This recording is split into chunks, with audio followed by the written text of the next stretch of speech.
pero manyaman. Makinis.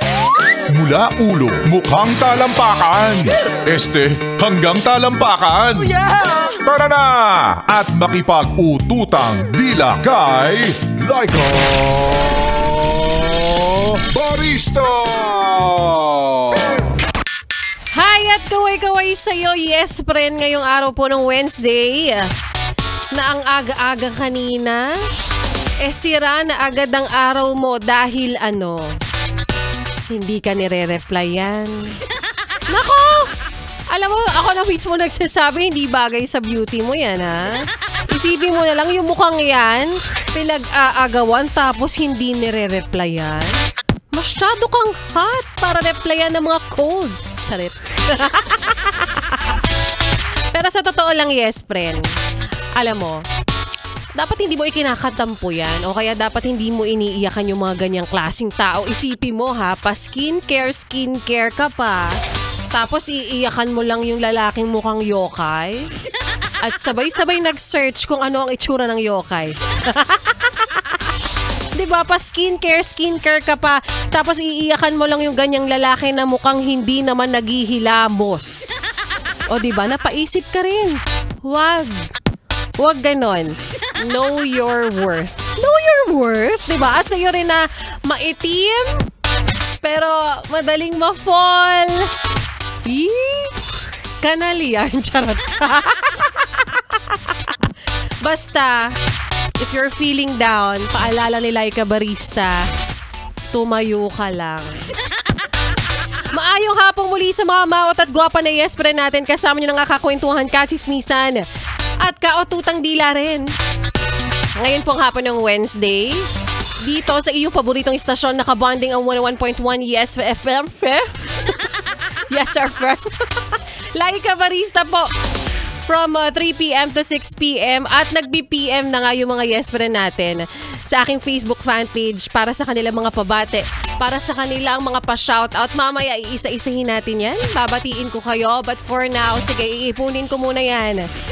Sige, i-PM nyo lang ako. Nakikita ako ang inyong mga messages. Babatiin ko kayo mamaya, no? At para sa iyo, yes friend na nag-aabang na naman ng papremyo, ng biyaya, ng himala, ng swerte, ng pera, ng sahod, ng commutation. Natanggap nyo na ba? Ay, kaya pala good mood si ate. Kapag ganyan talaga minsan, bukod sa nireplyan ka na sinabing mag-ingat ka, nakatanggap ka ng sahod. Diba? Parang kahit hindi ka pinagluto ng breakfast, buo yung araw mo. Ganon yung pakiramdam. Sana maramdaman natin lahat yan, yes, friend, no? At para sa iyo nga na nag-aabang ng swerte, naku, wag kang mag-alala kasi panigurado nagtatanong ka na rin. Laika Barista, bakit wala na kayo ulit ipinamimigay sa ere? Naku, wag kang mag-alala dahil malapit na ulit magbalik ang ating...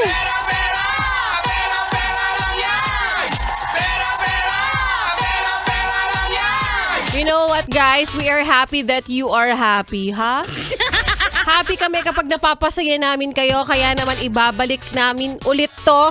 Kaya para sa iyo na hindi pa po nag-message o kaya naman sa paanong paraan ka dapat nakikinig sa 101.1 Yes FM, lagi ka lang tumutok sa programa ng mga DJs ng 101.1 Yes FM. Abangan mo ang mga papremyo na aming laging sinasabi. Sumali ka sa pag-games, sumali ka sa pag-gimmick o kung ano-ano man yan. Dahil kung hindi rin ako DJ, sasali din ako. 500 pesos din yun, ha? Bakit? Malaking bagay yun, isang sweldo din halos yun, di ba? Oh, alam nyo na, magbabalik na ulit, kaya naman huwag ka nang maglipat ng stasyon. Huwag mo na rin ipihit pa ang iyong talapihitan sa kalaban dahil mamaya magbabalik rin si Laika Barista at sa aking pagbabalik.